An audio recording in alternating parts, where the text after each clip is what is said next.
Oil filters. They're as misunderstood as motor oil. Hi, I'm Lake, the Motor Oil Geek. Let's go to the dyno and we'll show you some facts about oil filters. So Don, after our last video about whether or not you should pre-fill your oil filter. Boy, that got a lot of comments, didn't it? Yeah, and from those comments, it's quite obvious that there are some people that need an education on oil filters. You know, like, I've been doing this for so long that I've even had folks come in here that have been around cars forever, and some of these guys really don't know where the oil goes in and comes out of a filter at. Right. So in this video, we're going to give you 3 key things that really everyone should know about oil filters. And we're going to begin with basic oil filter construction. So, Don, where does the oil go in and out of the filter? That's a really, really good question. And this is the typical element that's inside the filter housing itself. Now, the construction of this element is such that it will trap everything bigger than about 26 micron. How does that relate to, let's say, the human hair, Lake?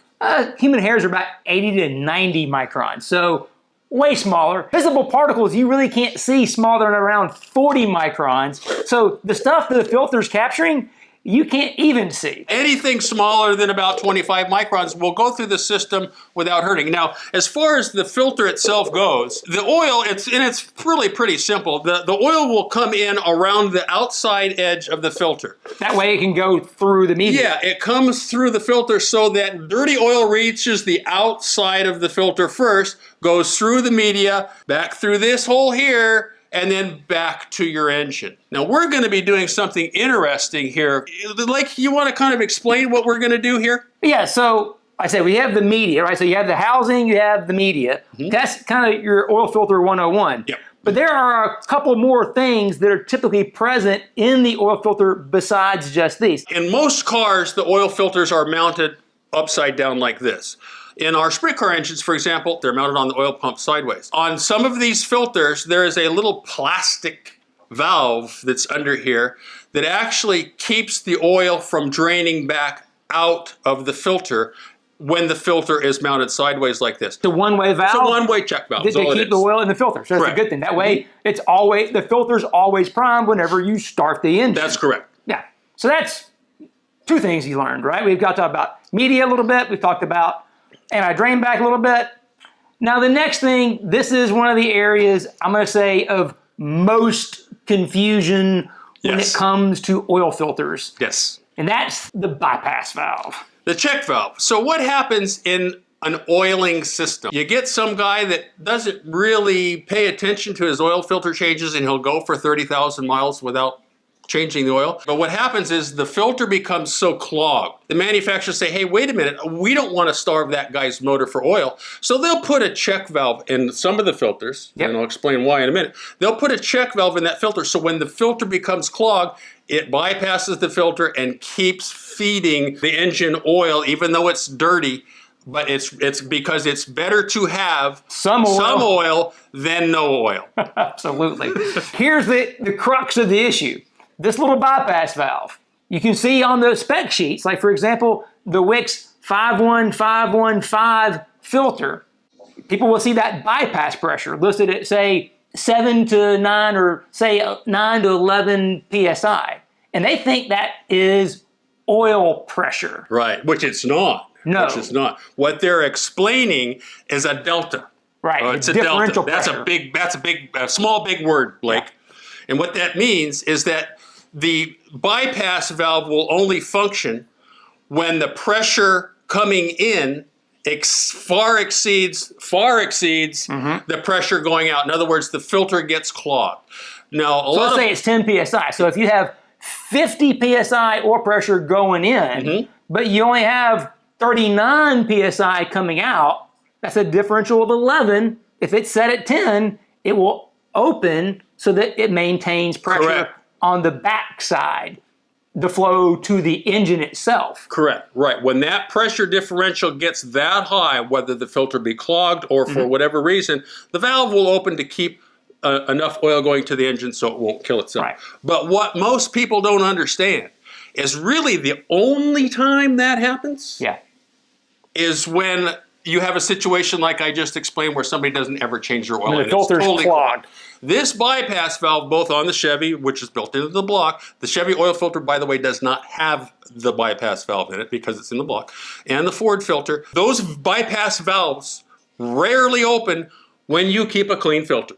So you're saying that if we started this engine up, dead cold, with cold oil, that bypass isn't going to open? It's not going to open. It's not going to open. How do you know that? Oh, gosh, that's going to be the fun part, Lake, because not too long ago, I'm saying, oh, gosh, 4 or 5 months ago, we chatted about this, and we're thinking, how can we do this? Well, we figured out a way. We've modified the oiling system on the mule motor here so that I can measure the oil pressure from the oil pump before it gets to the filter. And then, of course, we're also measuring it after the filter. So we're going to actually measure that difference, that delta, and find out truly what it is for hot and cold oil. And we're going to show you right now. We're here at the Dyno Council here, and what I'd like to do is actually show you what we are going to be measuring on our dyno screen over here. Okay, the two channels that we're going to be working with on this particular test are the oil pressure out. So this is the oil pressure right here, the oil pressure in the main oil galley that's already gone through the filter. This is what everybody normally checks. This is the new one that we hooked up. This is a sensor that's hooked up on the oil pressure that's going into the filter. This one that says block pressure. We've already primed the engine. We'll go ahead and give her a start.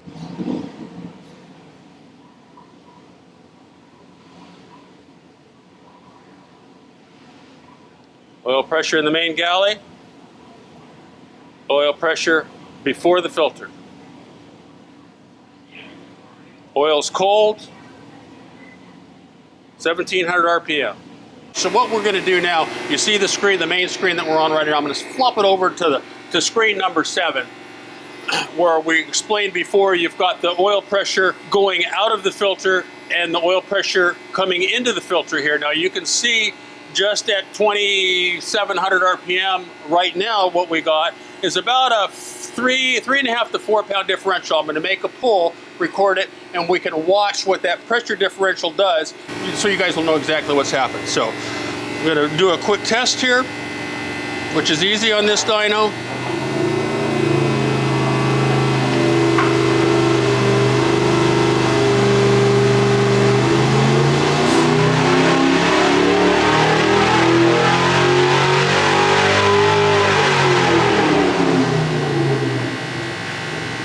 Okay, now we're back to our set point and we'll check out some data.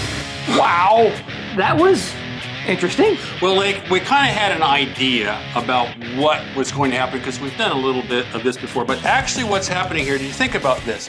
So when the engine oil is cold, okay, it doesn't flow past bearing surfaces and all the internal leaks. Remember, the viscosity is higher. The viscosity is higher, and remember, the inside of the engine is a bunch of leaks. It's a bunch of leaks. Right. So when we first fired this thing up with the engine cold, our delta, our difference in oil pressure, which we are now able to measure, was only about 1.5 psi. Yeah, really low. It was really, and that's at a steady RPM, warming the engine up. Now, the interesting part is that as the engine oil started to come up to temperature, that delta, that difference in pressure started to become greater. Because the viscosity is going down. Because the viscosity is going down and all the built-in internal leaks of the engine past all the bearing surfaces, camshaft surface and so forth, the oil was flowing past those a lot easier now. It's leaking so more. that it made the oil filter look like there was more restriction. Which, because the delta was higher. Right. The oil filter will have a built-in restriction. Every oil filter will do that. Even except for, remember that steel one that we had? Oh, yeah. Wait a minute, I talk about that. Yeah.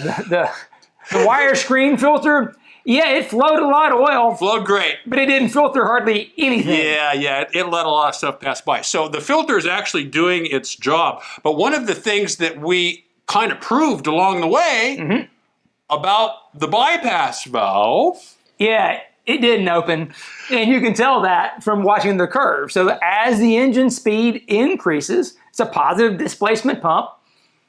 Oil pressure going to the filter went up. Mm-hmm. And As normal. As normal. The pressure differential after it just followed. It just went, they just tracked side by side. They did. The whole way. The pressure went up before the filter, but the pressure also went up after the filter, and they went up the same amount. And they never reached that delta. No, they never got past like 7 PSI. So if it's like 8 to 11 PSI bypass pressure, valve. The bypass valve is not opening. Now again, Lake and I talked about this. 30,000 miles on an oil change, somebody screwed up and the filter is black, it's dirty. That bypass valve is going to open. Right. That's what it was designed for. But if you're keeping your oil fresh and you're keeping your oil filter clean, the chances of that bypass under every situation, that bypass isn't going to open. Now here's the thing. If you've made it this far into this video, I think it means you're kind of interested in oil filters. So we actually have a couple more videos. One about that wire screen filter. Yes. Where we literally tested the efficiency of filters by putting iron powder in this engine. We tried to destroy the damn thing. We did. And one filter did a really great job, and one filter did a really bad job. We'll leave a link for that video in the description box below. Yep. And if the pre-filling the oil filter video wasn't enough for you the first time, we did a second test between 5W20 and 20W50 to see if there was a difference. We'll leave a link for that video in the description box below as well. If you haven't hit that subscribe button yet, you should, because you're gonna wanna see more from this guy and that guy in the future. We're learning a lot, and so are you.